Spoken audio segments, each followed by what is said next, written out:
Ya, habíamos quedado en lo que es la jerarquización de las células madre.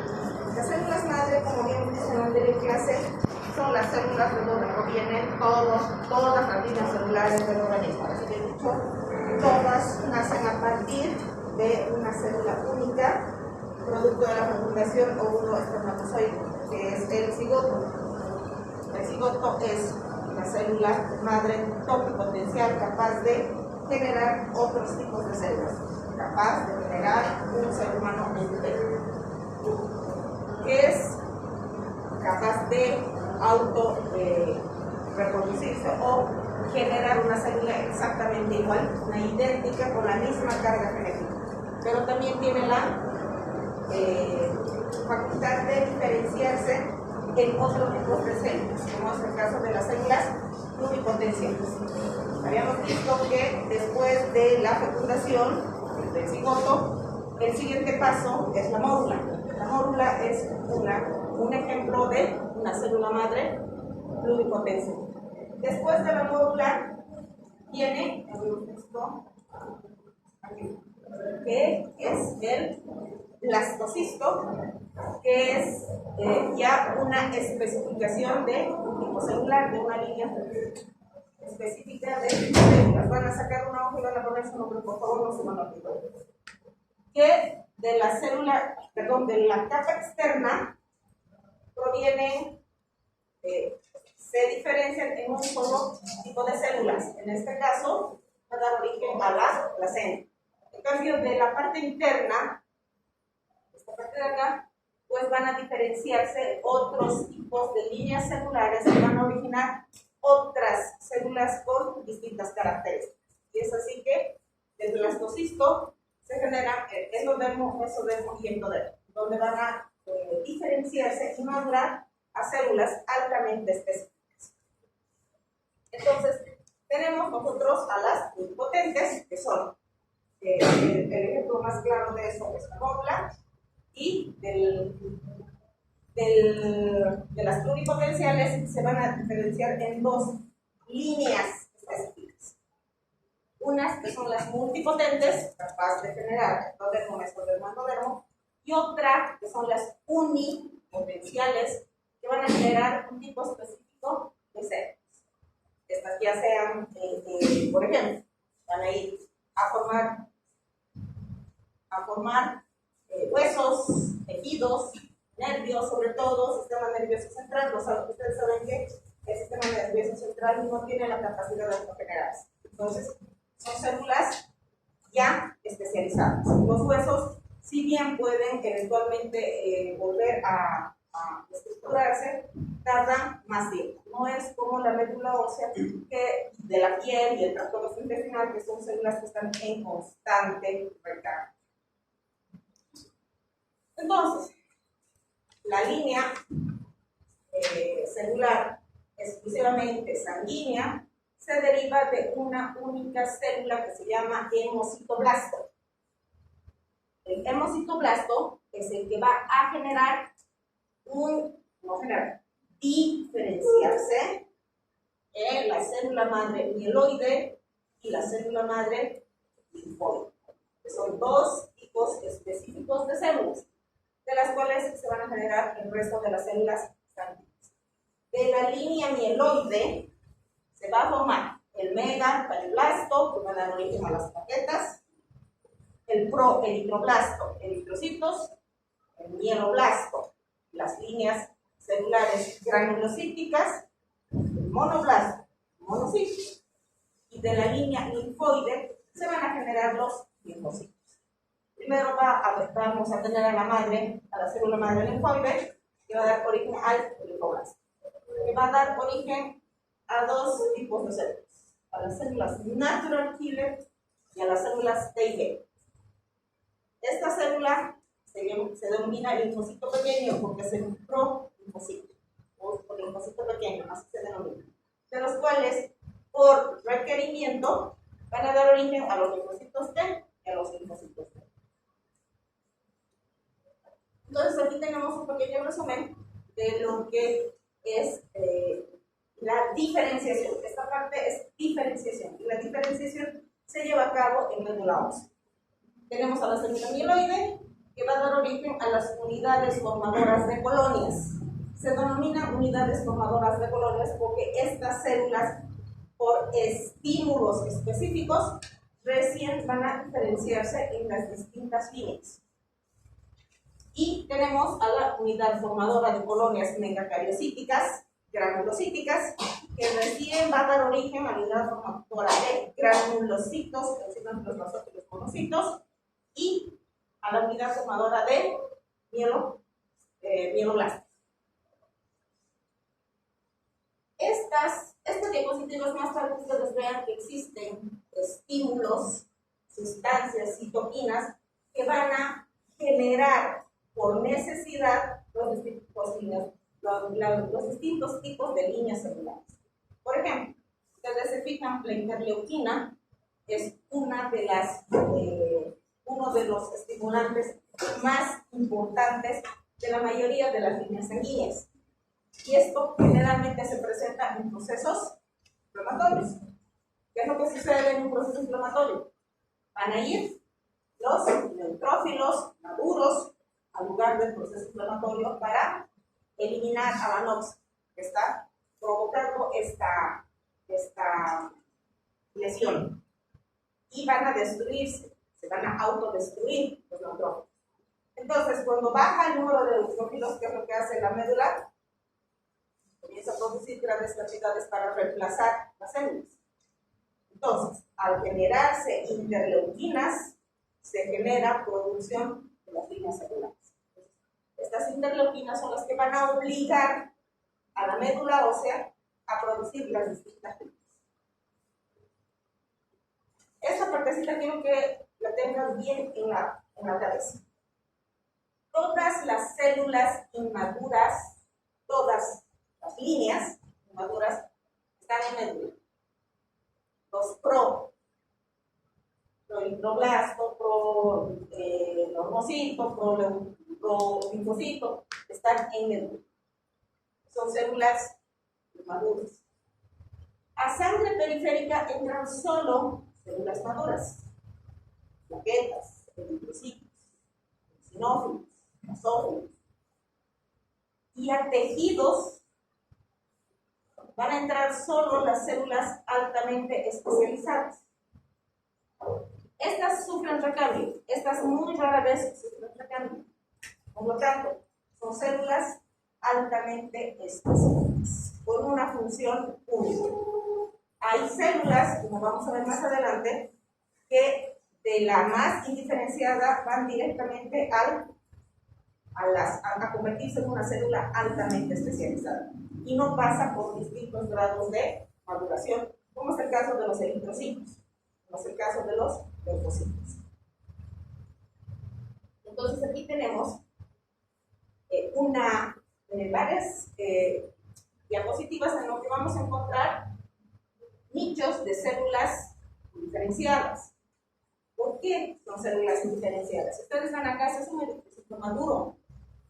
Y el eritrocito maduro es una célula, precisamente como su nombre dice, maduro. Entonces tiene una estructura anatómica específica. En cambio, estas células no. Pero son de la línea roja. Es decir, que van a generar eritrocitos. ¿Por qué? Porque son células que tienen muy poco citoplasma en su constitución y no tienen una característica distintiva con relación a los otros tipos de células.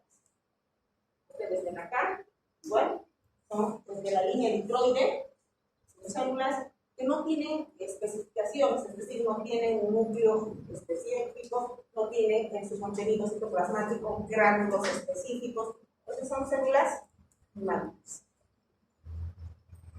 ¿Para qué nos sirve esto? Para esto. Para que cuando nosotros tengamos un laboratorio y en el frontis de sangre periférica nos denoten o nos escriban ahí presencia de células inmaduras, nos llame la atención y podamos nosotros guiar hacia un diagnóstico definitivo. Ustedes se fijan acá, la mayoría de los hemogramas trae en la parte de observaciones los hallazgos encontrados por el bioquímico. Por eso les decía, su frotis de sangre periférica es de vital importancia para poder hacer diagnósticos. Entonces, además de tener lo que dice acá, que son los parámetros básicos en observaciones, encontramos presencia de células anormales. La presencia de células anormales en sangre periférica nos obliga a hacer ¿qué?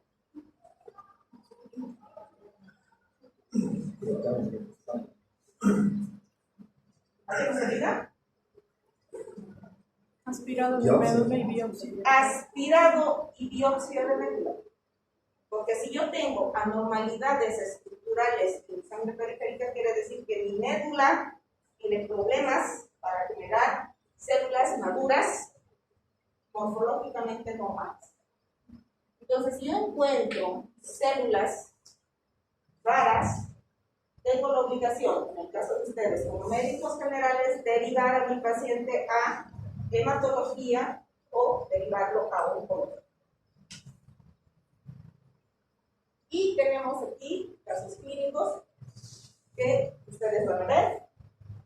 Son muy vanos, no son características específicas que tenga una neoplasia, pero que les va a orientar a que ustedes sigan un camino específico.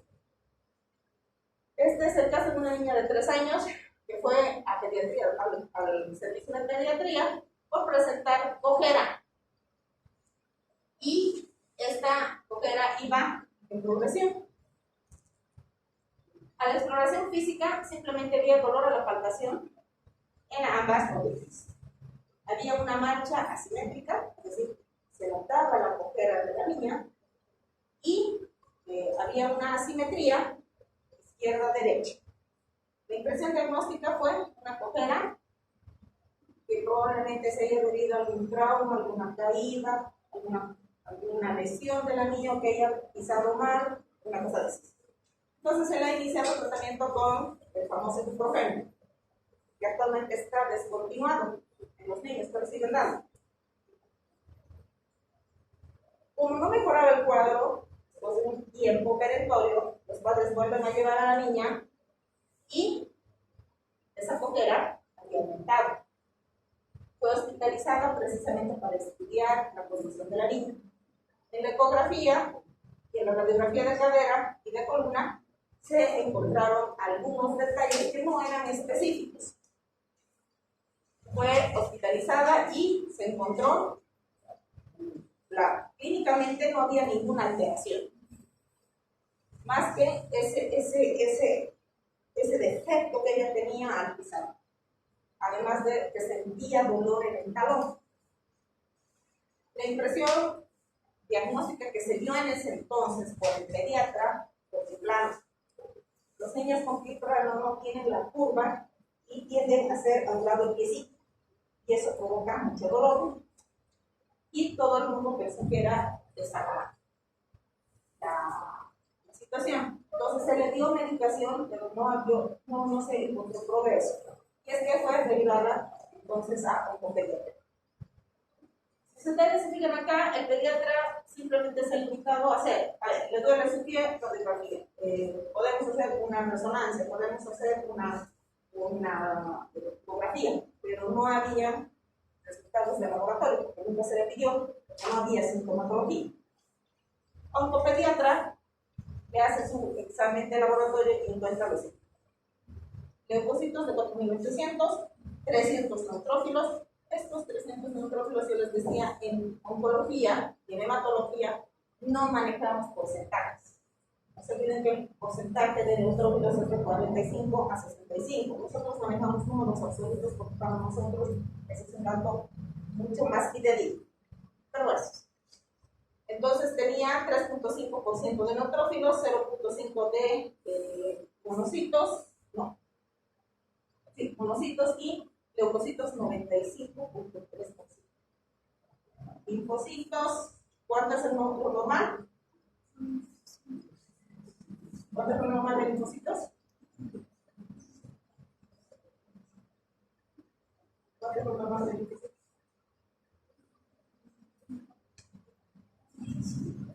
Tienen que ir leyendo, escribiendo, para poder memorizar números. El examen va a ser así. Si ustedes no saben cuáles son los números de referencia o los valores de referencia, van a encontrar los datos y no van a poderlos encontrar. Lo normal del linfocitos es entre 20 y 35%. Y entonces, 95%. Además, tenía una hemoglobina de 2 gramos de cilitro y plaquetas de 1200. 200. Entonces, con este laboratorio, ¿qué les dice a ustedes? ¿Qué creen que tenga ese paciente?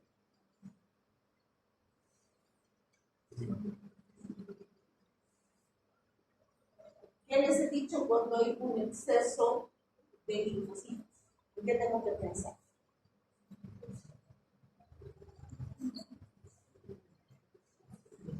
En que hay algo en su médula,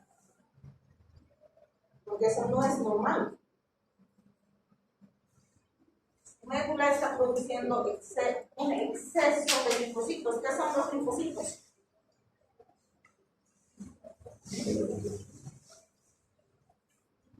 ¿Qué son los linfocitos?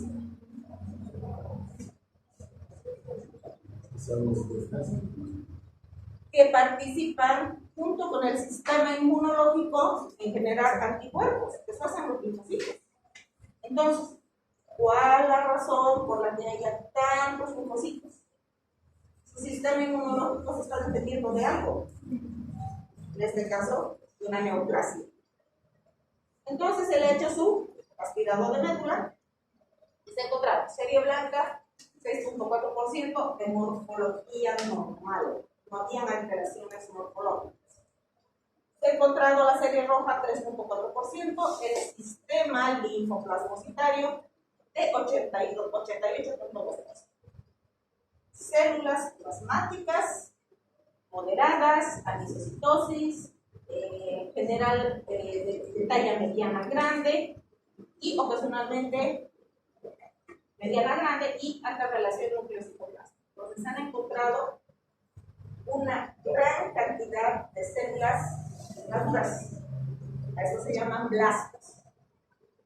Y los blastos son indicación de un cáncer, leucemia, linfoma, mieloma, mientras ustedes no demuestran nada.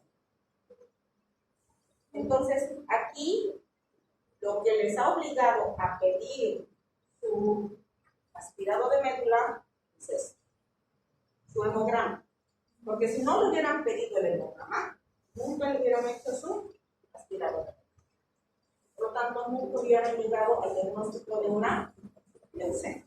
Esta paciente tiene una leucemia linfoblástica aguda, que es compatible con la edad de 3 años.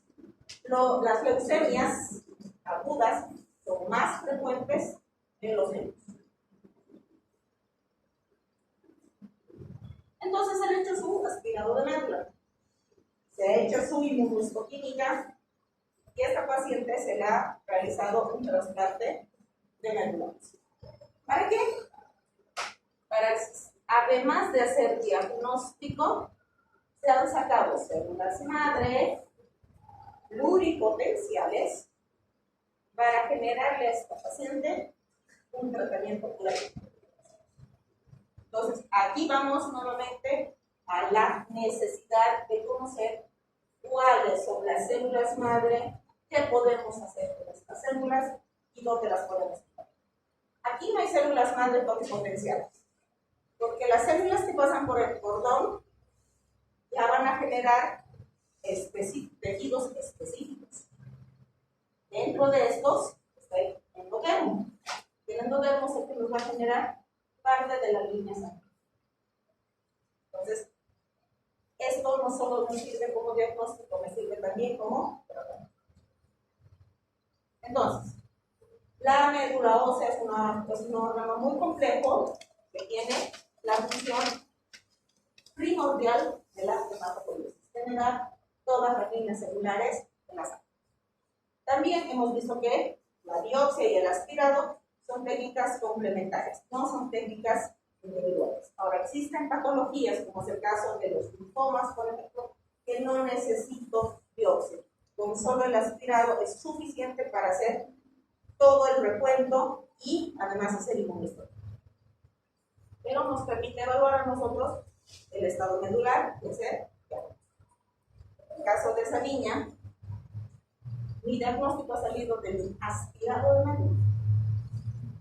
A diferencia, pero ha sido gracias a una alteración de su tomografía.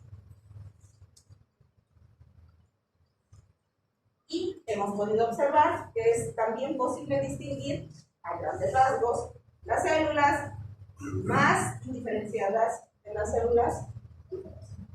¿Se han visto? Eritrocitos homológicamente normales, con células que no tienen un rasgo específico. No se duerman. Vamos a ver la eritropoiesis, que es lo que nos compete ahora, porque a partir de aquí vamos a ver patologías. ¿Cuál es el objetivo? Vamos a identificar toda la secuencia de la maduración de la línea eritropoiesis. Vamos a describir todas las condiciones que van a regular la eritropoiesis y vamos a conocer y aprender una estructura morfológica normal y la vamos a comparar con las alteraciones morfológicas. Entonces, ¿qué es la eritropoiesis?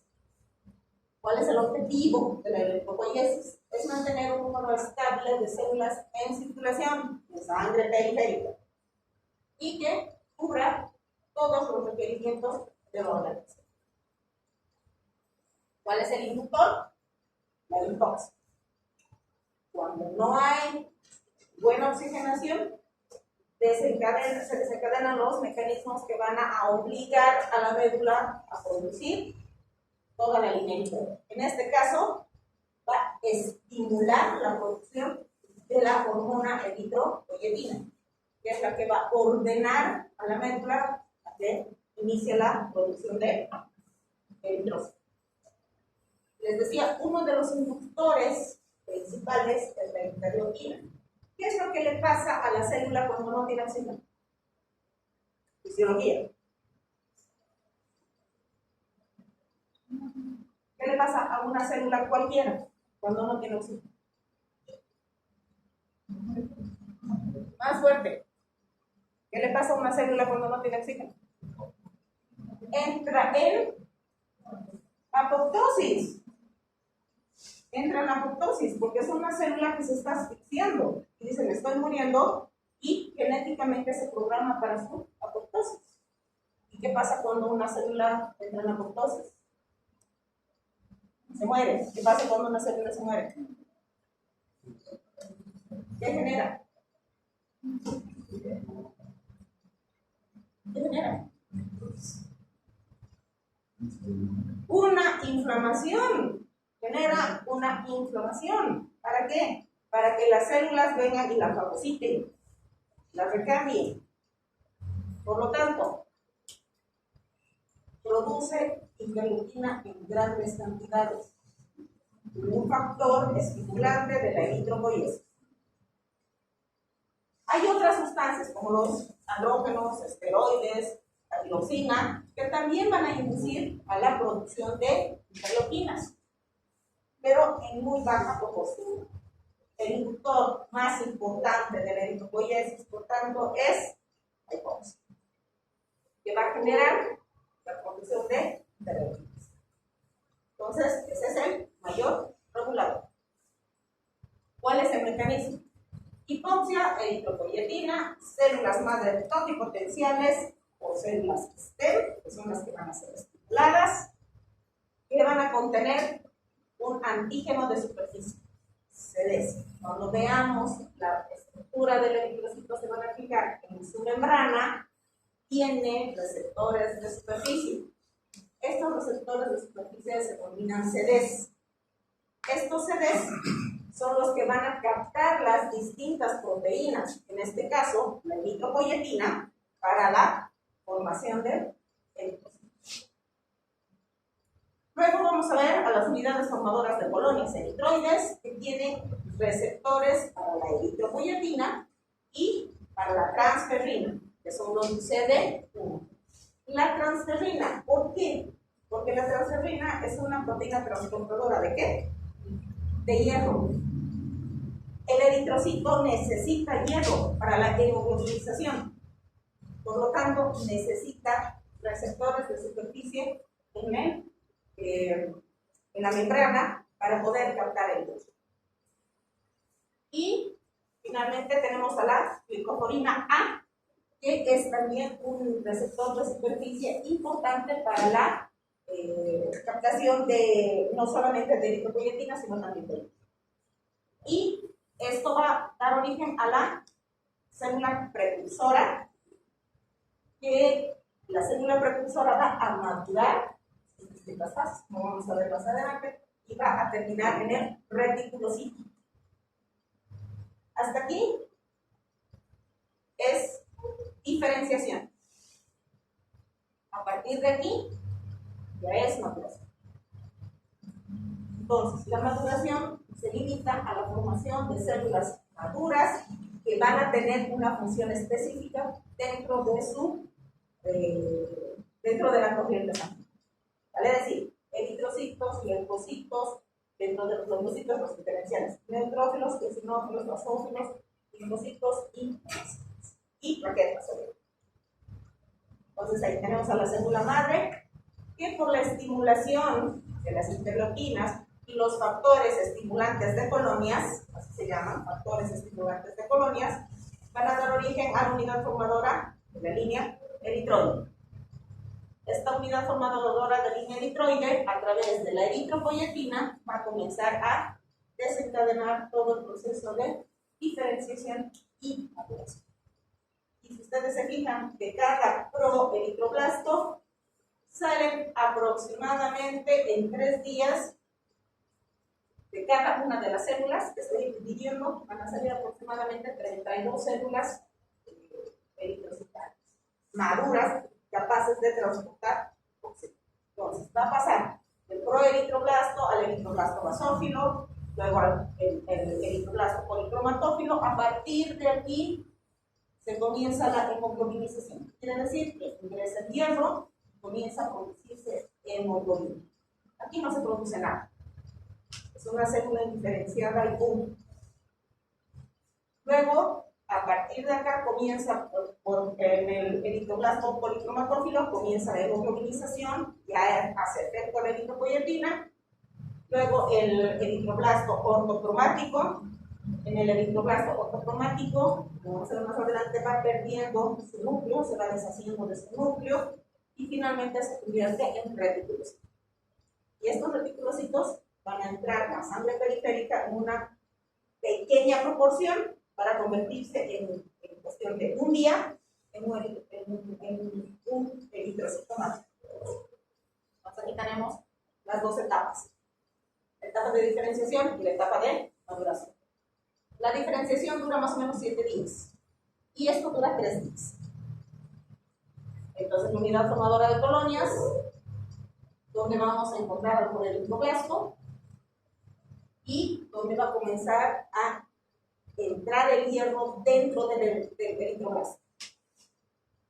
Luego del eritroblasto va a ir generando, dentro del eritroblasto, perdón, se va a generar el eritroblasto basófilo, y en el eritroblasto policromatófilo va a comenzar la hemoglobinización, como les decía, donde va a comenzar a cambiar de tinte el citoplasma de la célula, porque se está comenzando a tornar rosada, precisamente por la formación de hemoglobina.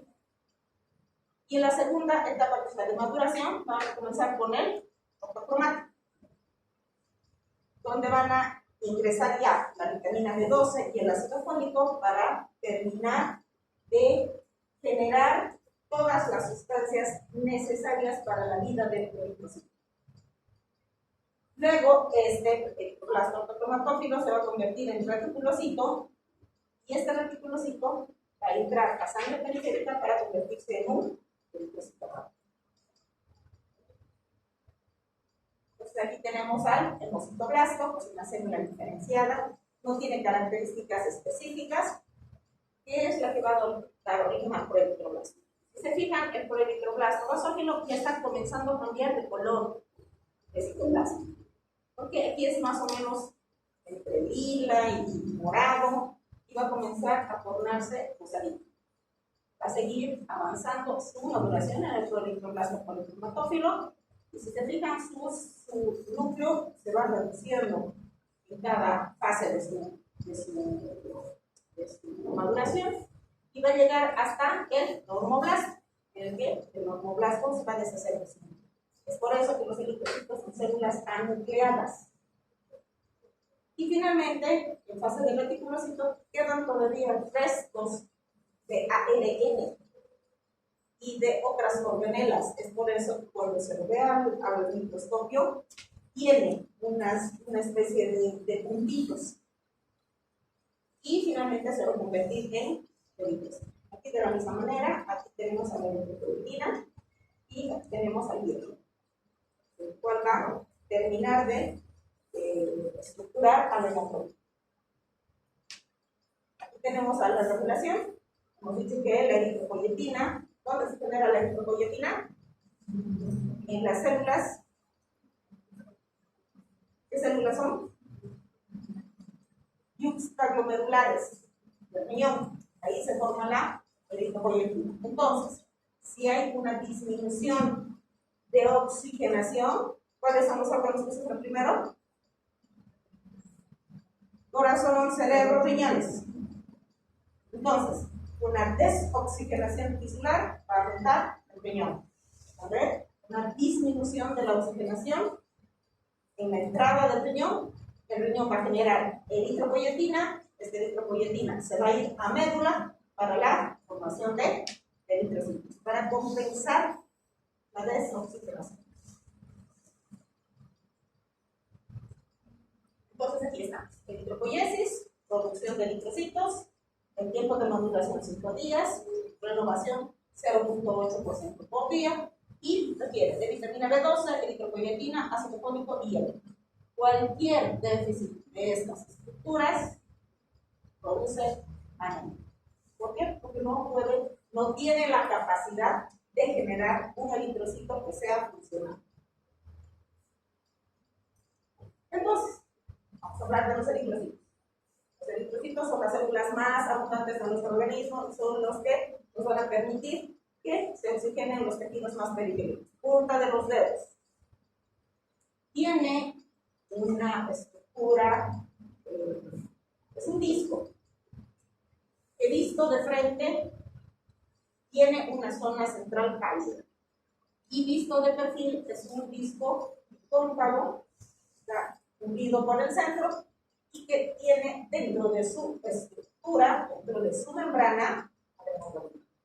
Que la hemoglobina es una proteína que transporta oxígeno. La cantidad de hemoglobina es distinta en el varón y en la mujer. En el varón tiene más cantidad porque tiene mayor masa muscular. En las mujeres tenemos menos masa, somos más pequeñitas de contextura. La hemoglobina depende de la edad, depende del sexo, depende de la altura donde viva la persona, depende de la patología de base que tiene el paciente para poderla catalogar si está o no está alterada. Pero nosotros tenemos valores estándar que manejamos. En el caso de las mujeres es de 12 a 14 gramos por cilindro y en el varón es de 14 a 16. Pero como les digo, esto varía dependiendo del lugar donde viva. No es lo mismo una hemoglobina a nivel del mar que una hemoglobina sobre los 4.800 metros sobre el suelo. Las hemoglobinas son diferentes. Pero para esta primera parte, que es acomodarnos en la parte didáctica y ustedes puedan tomar un poco de práctica, vamos a tomar como un estado de 12 a 14 para la mujer y 14 a 16 para el varón. Tiene funciones importantísimas, además del transporte de oxígeno. Dentro del eritrocito hay una enzima que se llama anidrasa carbónica. Esta anidrasa carbónica permite que la sangre tenga una función específica en el equilibrio ácido-básico. Porque va a manejar el ácido carbónico, lo va a convertir en bicarbonato para neutralizar los cambios de pH. Los eritrocitos tienen en su superficie, su membrana, CDs, es decir, y cada CD tiene una función específica. Tiene también termorreguladores, es un termorregulador la sangre, porque cuando baja la temperatura, sus CDs o sus receptores de superficie van a captar los cambios de temperatura externos y van a hacer que los eritrocitos vayan a ese sitio donde hay una disminución de la temperatura y aumentan el flujo para compensar su disminución periférica. Entonces, por un lado. Por otro lado, el eritrocito, también les había dicho que es, a través de la amidrasa carbónica, va a manejar la conversión de ácido carbónico, lo va a convertir en CO2 o en monóxido de oxígeno para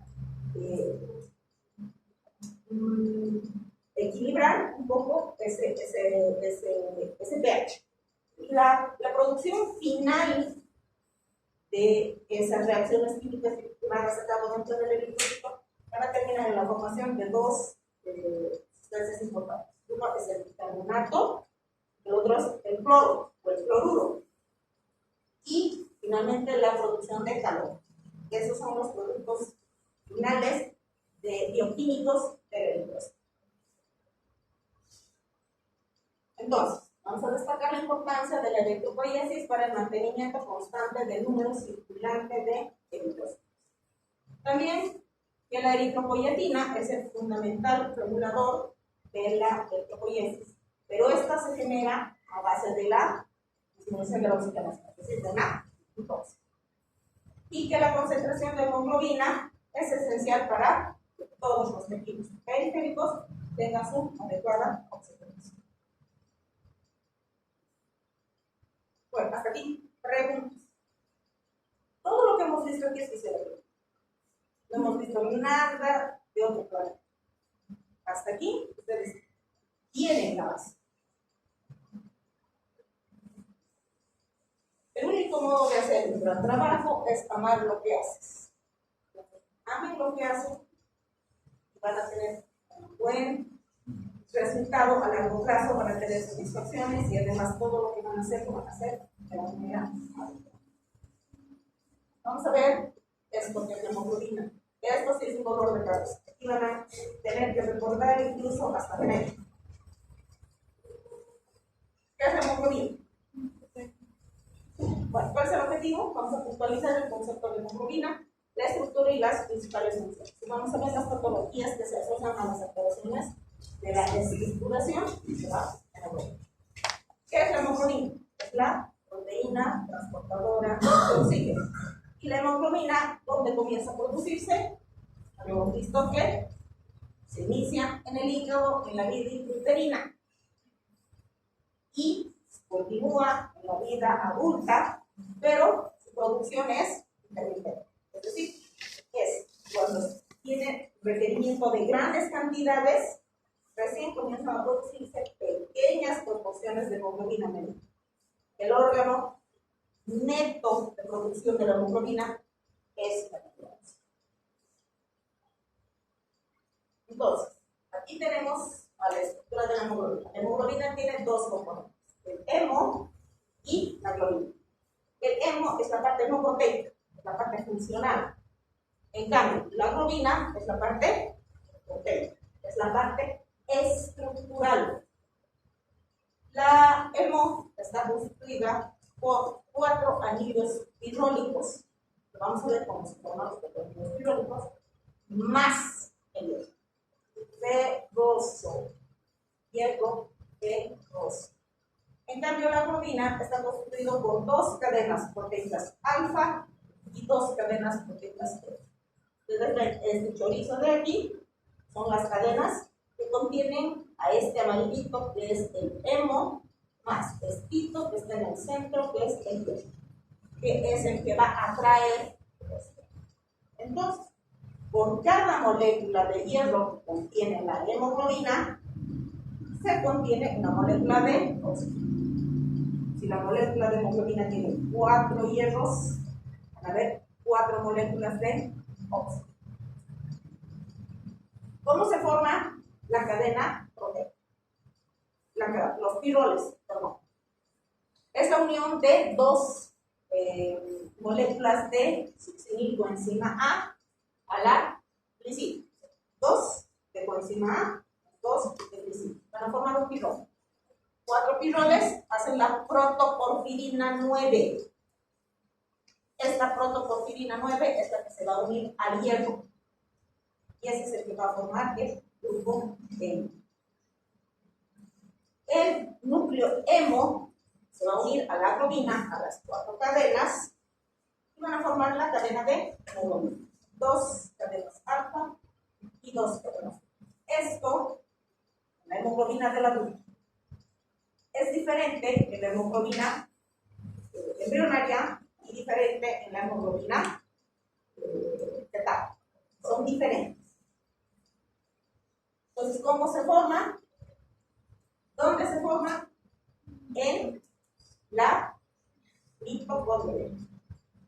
En la mitocondria del proeritroblasta. Pregunta de su examen. Entonces, esta es la mitocondria del proeritroblasta. Entonces, en el proeritroblasto comienza la hemoglobinización. Formación de hemoglobina. Y es ahí donde se van a unir las 2 moléculas de coenzima A, succinilcoenzima A, con las 2 de glicina, a través de diferentes enzimas. Una de ellas se llama alasintetasa. Esta enzima alasintetasa es la que va a atraer a la B12. Entonces, cuando hay un déficit de B12, no hay eso. Por lo tanto, no hay hemoglobinización. Seguimos. Se formó el ácido gamma-amino regular por la unión de la glicina con el succinilcoenzima a través de la alasintetasa para formar el ácido gamma-amino regular. Este ácido va a salir de la mitocondria hacia el citoplasma, del proeritroblasta, y a través de otras enzimas. Por ejemplo, aquí tenemos va a salir de la mitocondria hacia el citoplasma y va a ir a formar el grupo hemo a través de la sucesión de varias enzimas que les voy a mostrar en la siguiente diapositiva, que no está aquí. No, aquí está pues.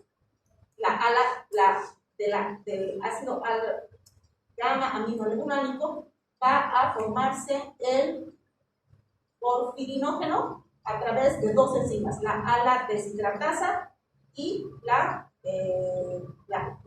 protoporfirino deaminasa. Esas enzimas van a convertir el porfobirinógeno en dihidrometilgulánico. Esta uroporfirinógeno sintetasa la va a convertir en, hidroximetilgulánico. Esta uroporfirinógeno sintetasa 3 sintetasa va a convertirlo en uroporfirinógeno 3. Aquí a través de la uroporfirinógeno 3 de carboxilasa la va a convertir en coproporfirinógeno. Entonces, este coproporfirinógeno va a volver a ingresar a la mitocondria. Este coproporfirinógeno 3 a través de la oxidasa se va a convertir en protoporfirinógeno 9. A través de la oxidasa en protoporfirina 9, y es este que se va a unir al hierro a través de la ferroquelatasa para convertirse en el grupo hemo. Es un chorizo, sí. Y es bien complejo eso. Esto es lo que yo necesito que ustedes tengan en su mente. Que comienza en la mitocondria, sale al citoplasma y vuelve a entrar dentro de la mitocondria. Por todo ese chorizo de enzimas. Y son importantes estas enzimas, ¿por qué? Porque la alteración de una de estas enzimas nos va a originar porfirias. Y las porfirias van a poder establecer patología, porque son patologías que tienen clínicas específicas. Entonces, aquí está. En este. Entonces, aquí está. La vía metabólica, la succinito enzima con la glicina, la ala-sintetasa, protoporfirinógeno, el hidrometilglano, uroporfirinógeno 1, uroporfirinógeno 3. Coproporfirinógeno, porfirinógeno 3, que va a determinar la formación del N. Entonces, si se fijan, todo esto se lleva a cabo de esta manera. Dentro de la mitocondria, una parte fuera de la mitocondria y otra vez dentro de la mitocondria. Entonces, aquí están las enzimas y aquí están las patologías. Si hay una alteración en la ala-sintetasa, va a dar origen a un tipo de proteína. Entonces, tenemos a la ala-deshidratasa, va a dar origen a la enfermedad de Dawes, así se llama. La porfirinógeno de aminasa a la porfiria intermitente aguda, una alteración en la uroporfirinógeno cosintetasa. El tipo de porfiria se denomina eritropoyética congénita. La enzima uroporfirinógeno decarboxilasa va a dar origen a la porfiria cutánea tarda. La alteración del protoporfirinógeno oxidasa a la porfiria hereditaria, al porfirinógeno oxidasa, a la variata y a la fenoquilatasa, la protoporfirina. Entonces, estas enzimas sí son importantes. No las van a ver ustedes como médicos generales, porque eso es enteramente intuición terapista. Pero cuando ustedes vean una alteración clínica en un paciente, no se lo van a quedar, no van a derivar, no le van a hacer tan buenas. Entonces, es importante que ustedes sepan que existen alteraciones en la estructuración de la hemoglobina que pueden generar los virus. Entonces, existen varios tipos de hemoglobina. ¿Por qué? Porque depende de las cadenas que estén constituyendo ese hemoglobina. Nosotros tenemos la hemoglobina del adulto normal que está formada por 2 cadenas alfa y 2 cadenas beta, que tienen afinidad por el oxígeno. La alteración de estas cadenas van a originar distintas afinidades, ya sea por el oxígeno, por el monóxido de carbono y por otras sustancias. Entonces, tenemos a la hemoglobina A, que es la hemoglobina normal del adulto, que constituye el 97%, pero también hay un 2% que es la hemoglobina fetal, un 2%, que eso es normal. Y esta hemoglobina normal está constituida por las 2 cadenas alfa, 2 cadenas beta. En cambio, la hemoglobina A2 está constituida por 2 cadenas alfa y 2 cadenas beta. Y esto es porque durante la vida intrauterina, en el periodo final fetal, esta va perdiendo esas cadenas y siendo reemplazadas por las cadenas beta. Cuando no se forman las cadenas beta, comienzan las hemoglobinopatías. Tenemos a la hemoglobina S, que es una alteración genética en la que está presente una anemia falciforme. Cuando estábamos viendo la primera parte, les había dicho que el eritrocito, en su membrana, la membrana tiene una estructura que le permite ser flexible. Pasa por los capilares más delgados y se hace un choricito. Termina de atravesar esos capilares, llega a los capilares más grandecitos y vuelve a su estructura normal. Cuando uno de sus bases nitrogenadas es cambiado, la valina por la glicina, la proteína estructural de su membrana se altera. Por lo tanto, pasa por los capilares y no puede volver a retomar su forma de disco de cobre. Tiene la célula alterada. En este caso es la célula falciforme o en forma de hoz. Tenemos a la hemoglobina F, que es la hemoglobina fetal, que está constituida constituida por 2 cadenas alfa y 2 cadenas gamma. Y hay otro tipo de hemoglobina que es la oxihemoglobina. Esta hemoglobina tiene una mayor afinidad por él, es decir, se apega tanto al oxígeno que no lo libera, no lo puede liberar, porque es una alteración de estructuración. Entonces, se agarra de la hemoglobina y cuando llega a los tejidos periféricos no lo suelta, se lo vuelve a llevar. A eso se llama oxihemoglobina. Tenemos a la metahemoglobina. Es una hemoglobina que se une al hierro férreo. Cuando habíamos visto en la primera parte de la estructuración de la hemoglobina, les he dicho, son las cadenas proteicas que se unen al hierro ferroso, porque el hierro ferroso tiene la capacidad de oxidarse y de reducirse. En cambio, en esta alteración no se puede reducir, se queda en hierro férreo. No pierde esos dos valencias. Entonces pierde esa capacidad de oxidación. Por lo tanto, al perder esa capacidad, pues no se une al oxígeno. Luego terminamos a la carbaminohemoglobina, que se une al CO2. Tiene mayor afinidad por el CO2 que por el oxígeno. Y finalmente tenemos a la carboxiemoglobina, que se une al monóxido de carbono. Y esto lo vemos nosotros con relativa frecuencia en aquellos pacientes o en aquellas personas que por un accidente o por suicidio o por envenenamiento, qué sé yo, aparecen con este tipo de hemoglobina. Esto generalmente se da por intoxicación. Entonces, las patologías que aparecen por una alteración en la síntesis de hemoglobina se llaman porfirias. Tenemos a la porfiria intermitente aguda, que es la relativamente más frecuente en nosotros. Se caracteriza por la acumulación de porfopirinógeno en el tejido graso peritoneal, en el plexo solar, y los pacientes acuden generalmente con dolor intenso abdominal. Generalmente, cuando no se tiene una clara idea de lo que está sucediendo con el paciente, se lo confunde con un agudo. Entonces, hay que hacer diagnóstico diferencial.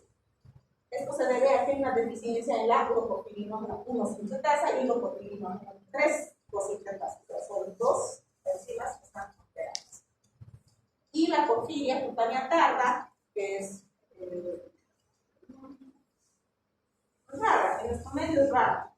Esta se debe a la acumulación de urobirinógeno 1 que se deposita debajo de la piel y esto hace que el paciente tenga tendencia a funcionarse rápidamente como rayos del sol. Cuando nosotros salimos y nos exponemos al sol, nuestra piel se pone un poco roja y después vuelve su color normal. En estos pacientes no es así. Estos pacientes tienen tendencia a salir unos pocos minutos a la exposición del sol y su piel se quema. Tienen mayor tendencia a ser cáncer de piel.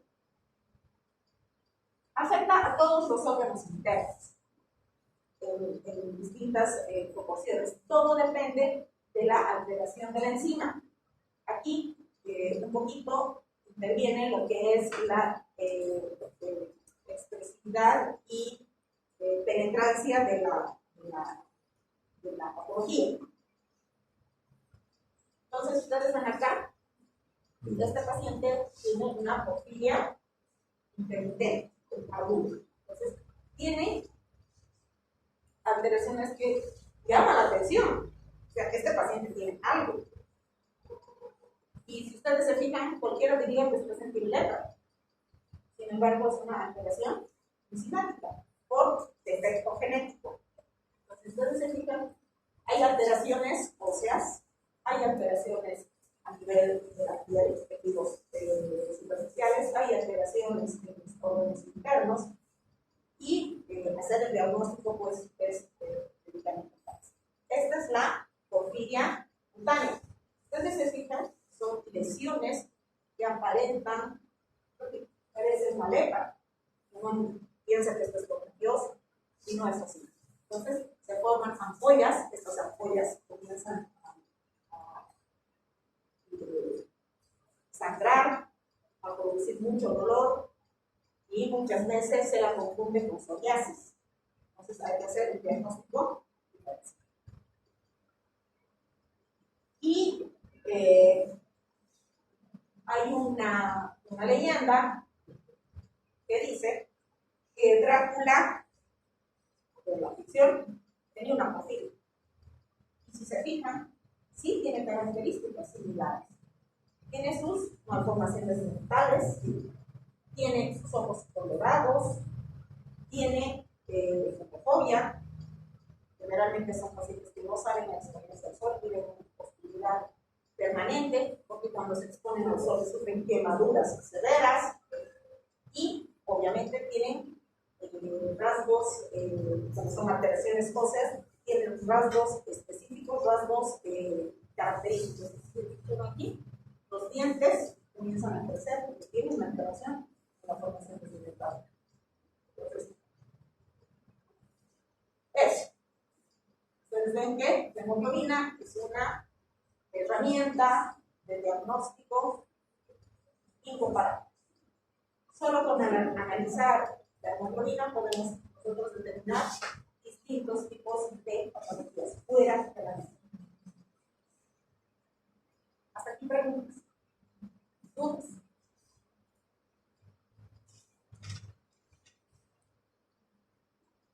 ¿Hola?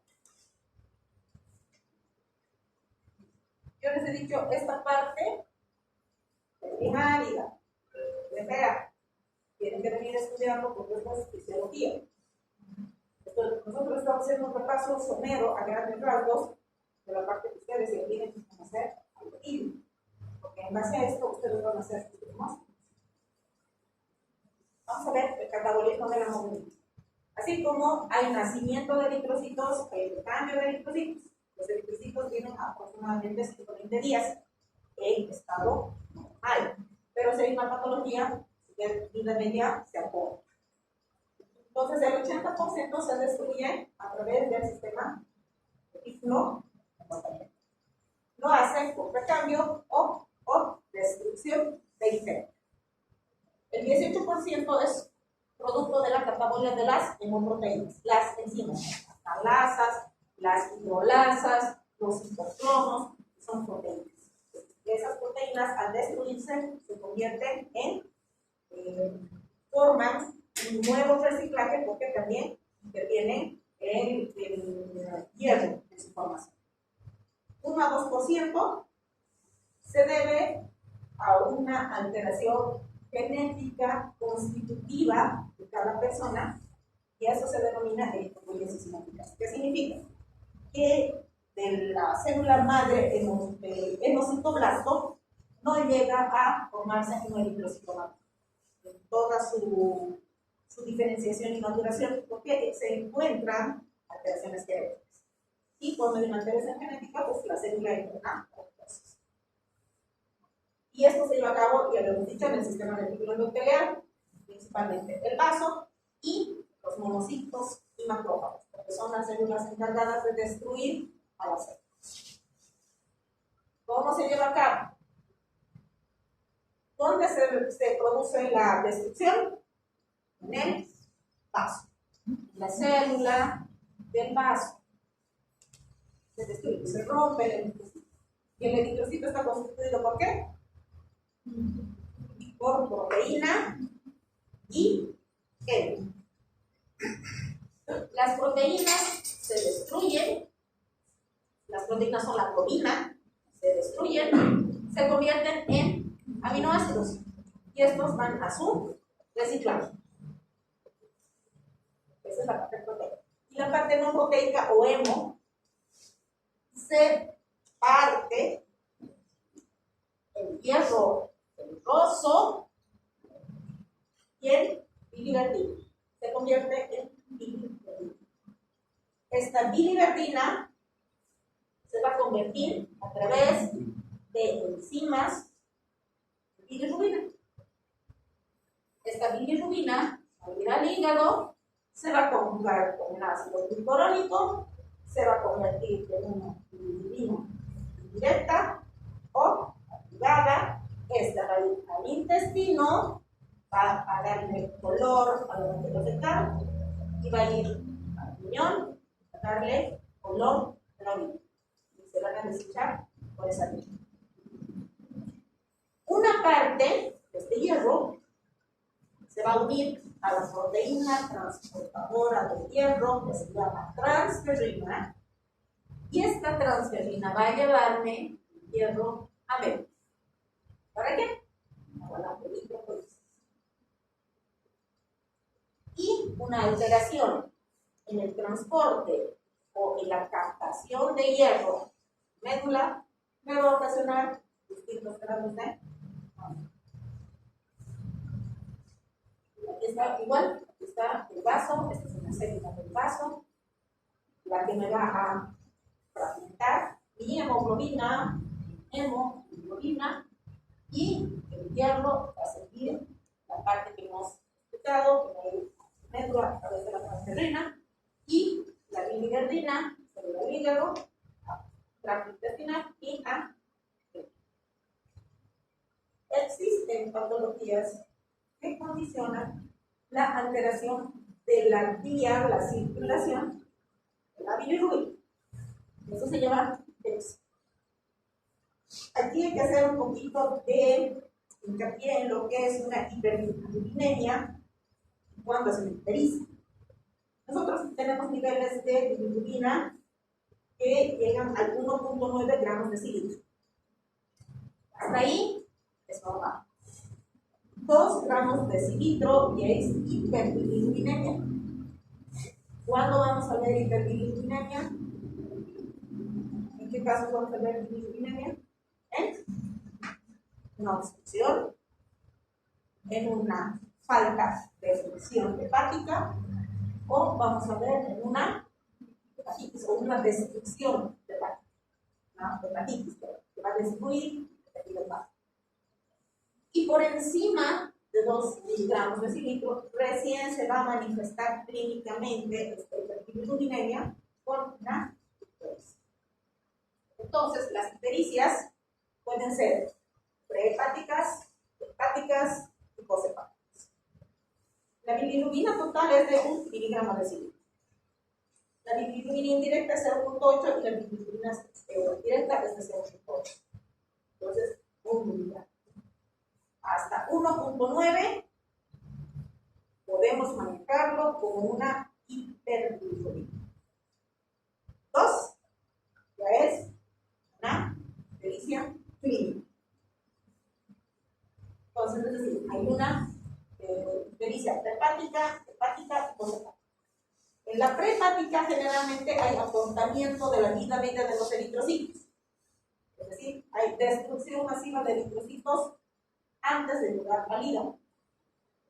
Y esto generalmente se produce en alteraciones genéticas propias que hacen que el eritrocito sea anormal y no pueda contener a la hemoglobina y esta lo obligue a destruir. Las talasemias son hemoglobinopatías que generan destrucción apresurada de los eritrocitos.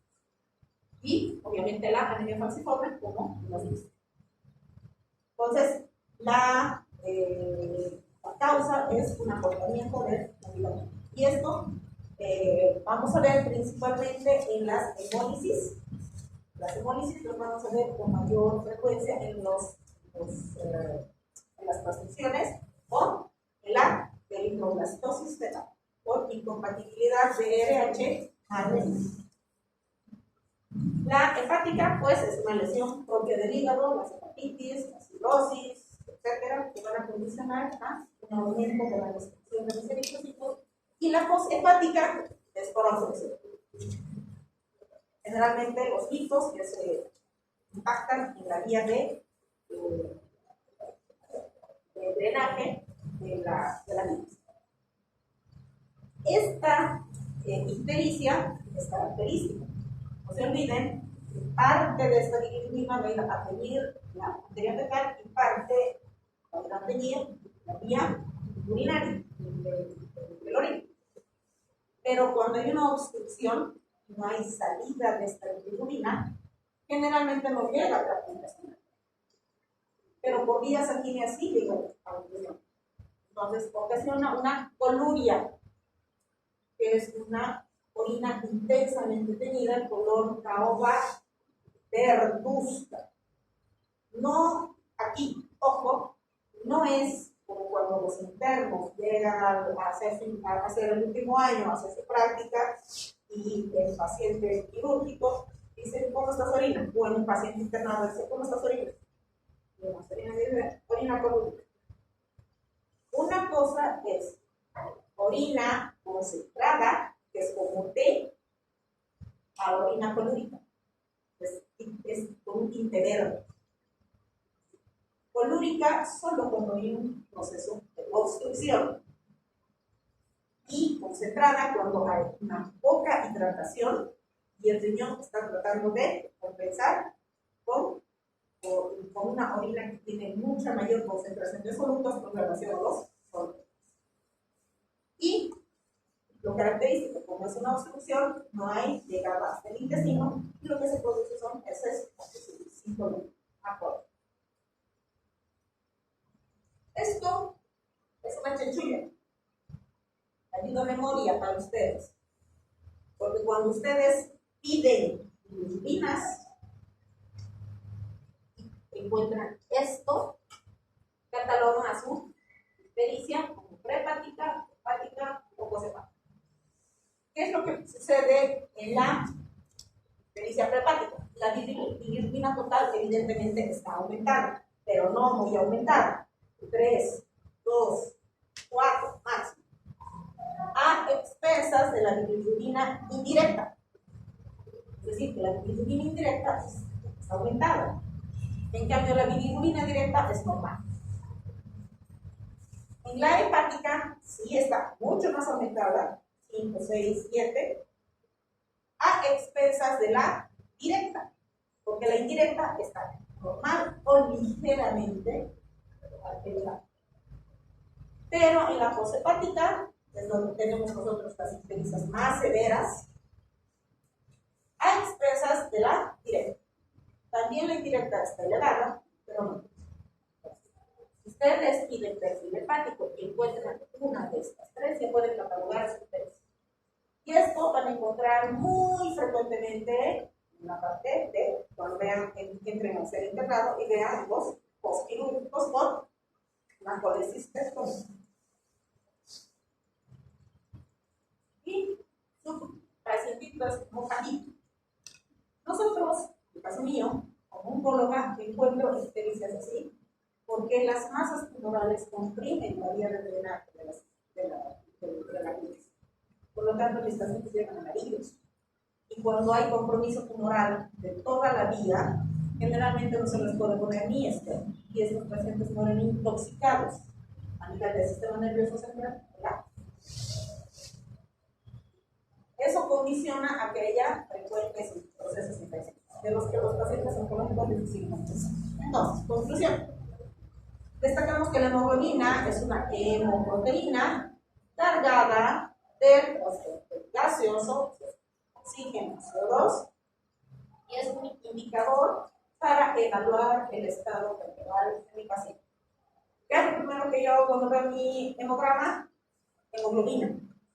Lo primero, ni me fijo en su edad, ni me fijo en el sexo, ni me fijo si tiene leucocitos, si tiene leucocitos, si tiene leucocitos. Me voy siempre al hemoglobina. Es el primer indicador del estado temporal. Conocimiento del valor de esta proteína nos ayuda al diagnóstico laboratorial de patologías relacionadas con las alteraciones, hemoglobinopatías e ictericia. En este caso, COVID. Hasta aquí.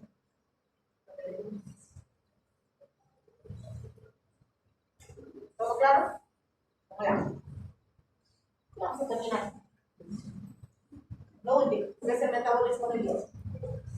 El hierro es un mineral fundamental para todas las reacciones que tenemos en el organismo y para generar las estructuras más importantes.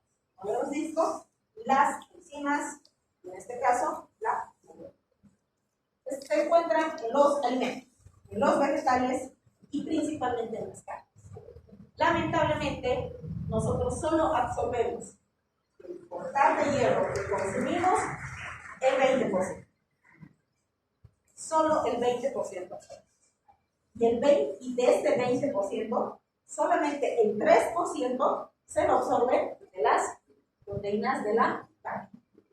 En cambio, los vegetales, ¿y por qué es esto que nosotros absorbemos más de las carnes? ¿Por qué? Contienen hemo, es parte de la proteína. En cambio, los vegetales que tienen hierro roso. En cambio, los vegetales tienen hierro férrico, que para que nosotros lo podamos absorber, primero tiene que convertirse en celulose y después se absorbe. Y de aquí, de los vegetales, nosotros absorbemos el 1 a 2%. Esa es la razón por la que los vegetarianos y veganos tienen tendencia a la anemia. Porque la absorción del 20% se reduce a 1. En cambio, porque comen carne, absorbemos el 20% de todo lo que comemos. Solo el 20% de todo lo que comemos. O sea, se pueden comer unas vacas, pero solo van a absorber el 20% de hierro. Nada más. Y la absorción de hierro es completa. Entonces, ¿cuál es el objetivo de nuestro tema? Analizar el papel del hierro en los distintos procesos fisiológicos y vamos a explicar el metabolismo de este metal y la repercusión de su ausencia en el organismo. El hemo, habíamos dicho, es rico en los alimentos derivados de la carne. Tiene rápida y buena absorción. 10% a la velocidad del vapor. En cambio, el hemo de los vegetales es 1 a 3%. Vamos. ¿Cómo se absorbe el hierro? Ingerimos el hierro y llega a nuestro estómago. Llega a un doctorita, como si fuera una noche.